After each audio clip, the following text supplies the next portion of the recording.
Hey guys, thanks for joining us at ArtSphere. Today we're bringing you a quick lesson on your first two chords, the A minor chord and the C major chord. We're learning these two chords in order to practice how to switch between chords quickly. So, let's get started. So the first chord we're going to learn together is the A minor chord, and basically how it looks and sounds like is like this. So we start off by taking our index finger and putting it on the first fret of the second string, or the B string. Then we take our second finger and we put it on the second fret of the D string, or the fourth string. And then we take our third finger and we put it right below that on the second fret of the G string, or the third string.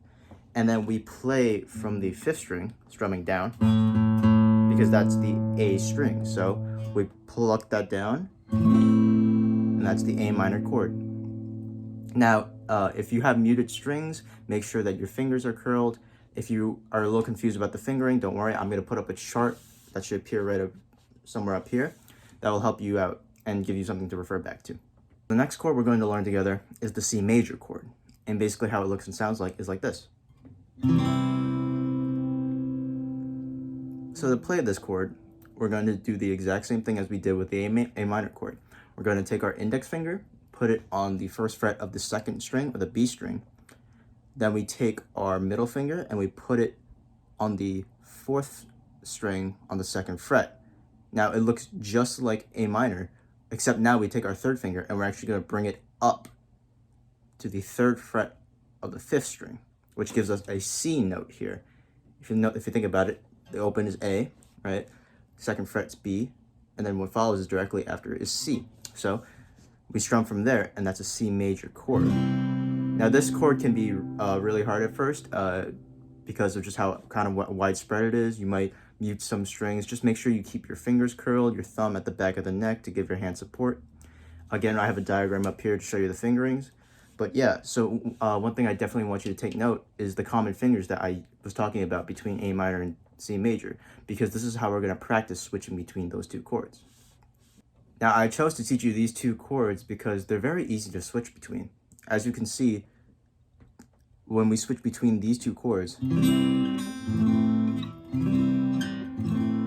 only one finger changes, and that's my third finger.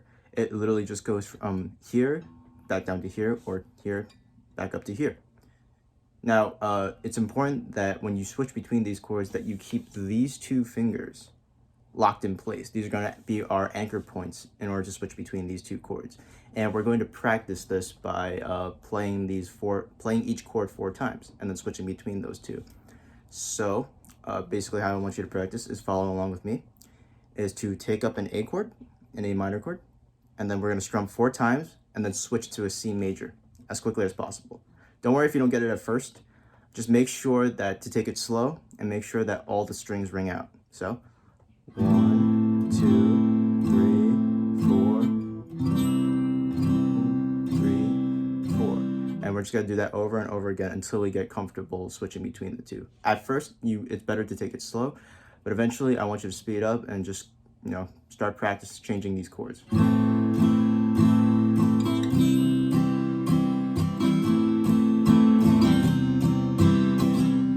Thanks for watching and joining us at ArtSphere. I hope you have fun learning your new chords, and I hope you have fun practicing switching between them. They're going to be really helpful in the future, so make sure that you can transition between each chord quickly. Anyways, have a nice day. Thank you.